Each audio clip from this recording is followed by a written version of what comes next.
My dear colleagues and beloved students, a very good afternoon to everyone. Are you excited? I'm really excited and deeply touched also by your love and affection. The picture given is very attractive. Thank you, Avinash. And thank you everyone for making this event wonderful. I'm happy and excited because of a couple of things. One is, I am in front of a few students who are the best of Doha. I think this is the best batch in my 20 years career. The second point is, of my happiness is, normally in the classes, I used to teach mathematics. In the starting itself, I will say, where did you reach? 49th or 50th? So let's start with that, and I will explain a formula. But here, I'm getting an opportunity to open my heart, to interact with you, to connect with you. And I'm actually very happy to speak as everyone. People, they all like to give advice. There is no one to take advice. That is the problem of the time. And from younger days, I'm very happy to speak to people. Actually, you all are waiting for entering colleges, perhaps the best colleges of the world, maybe. And the students in front of me, I'm very sure of you because you are the leaders. I know each and everyone. Some of you are here for many years, and some of you joined this year only. Still, I have a very good connection with all of you, and I know each and everyone, your talent, and where you excel, and where you will be. I'm sure that you will be the leaders of the world in the coming years.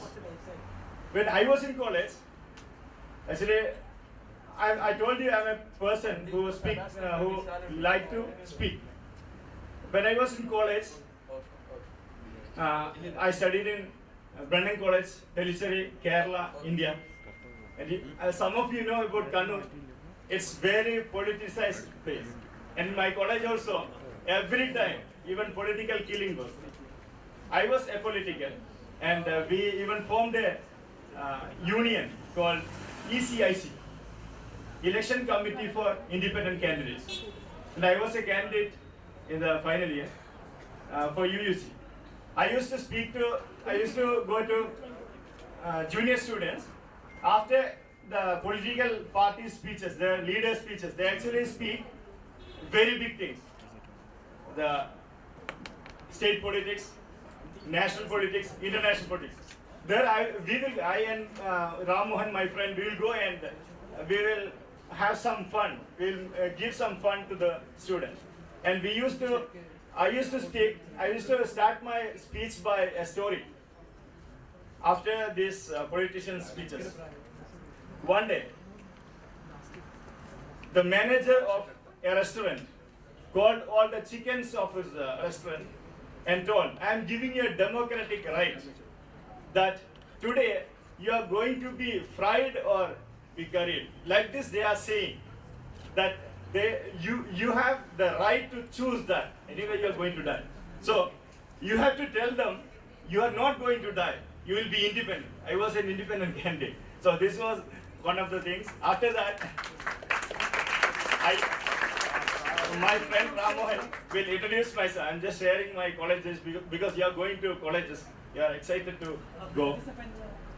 My friend Ram Mohan will introduce me as a magician from China. And I will enter the podium, and I will enter the stage, and I will speak. It's very easy for me to speak Chinese because no one knows Chinese, and I will say Swam Sim Swam. Then it is Ram Mohan's duty to explain everything. I'll say some Kerala or India or China in between, and he will say something about politics, this thing and that. And finally, this is my magic. Magic is they will tighten my eyes, they will close my eyes tightly, and one of the students, he has to hold something, maybe pen or book or kerchief, anything. So I have to tell that. So after closing my eyes, it will happen, someone will hold something, and whatever it is, I will say, Sam! That is a This pen. Chinese. Then Brahma will say, that is a pen, he is saying in Chinese. So this is the magic I used to do. Anyway.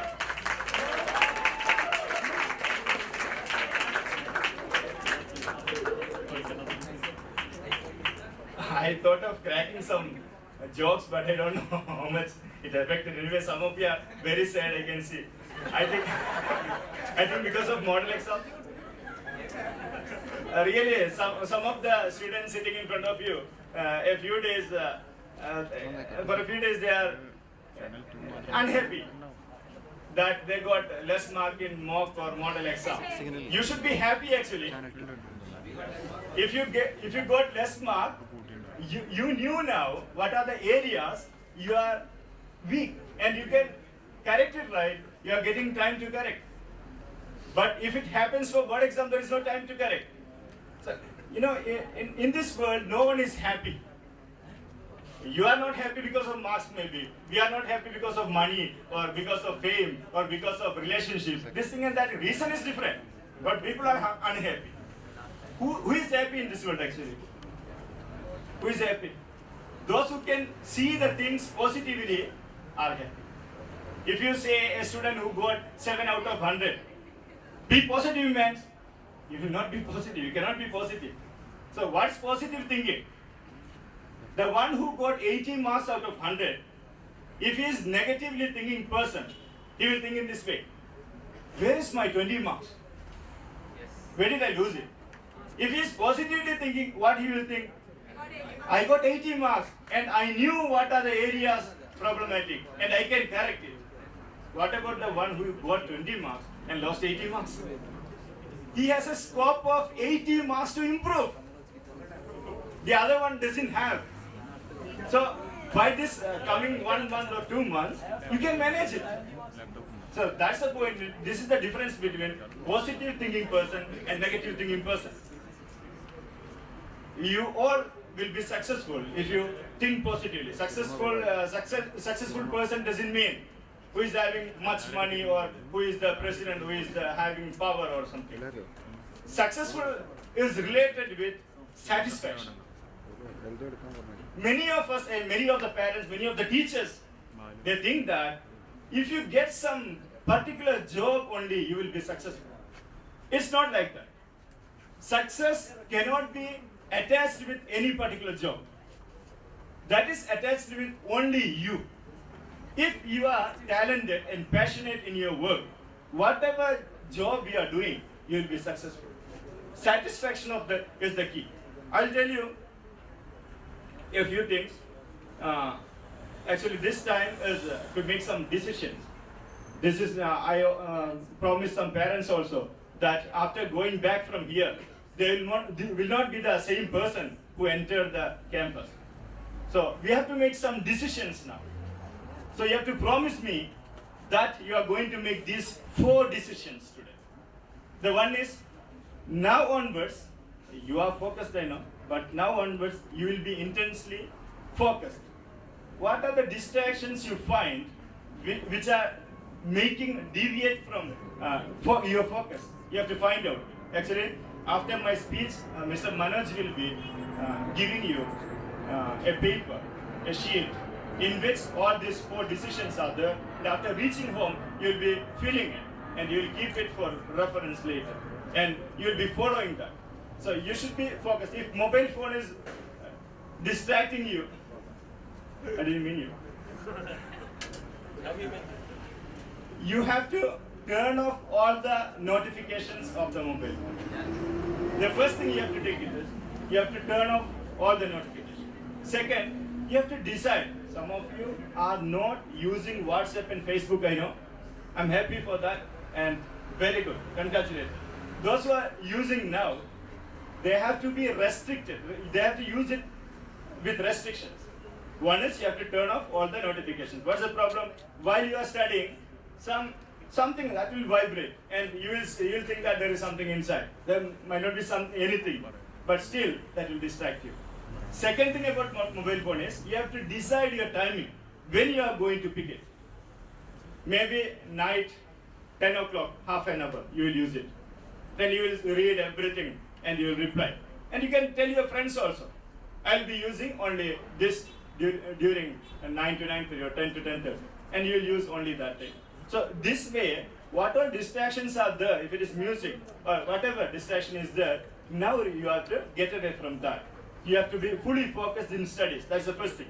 Second thing is, you have to attach some emotional reason for study. You know, if parents and teachers, they are always nagging and always telling you, study, study, study, no use by that. So you have to be attached with that. Just find out what is the emotional reason you can attach with that, do it, and that only will motivate you towards studies. You don't have to get outside motivations. Thirdly, you set your goal. Some of you know, they have exact goals where they have to reach. If you haven't set it, you set your goal now.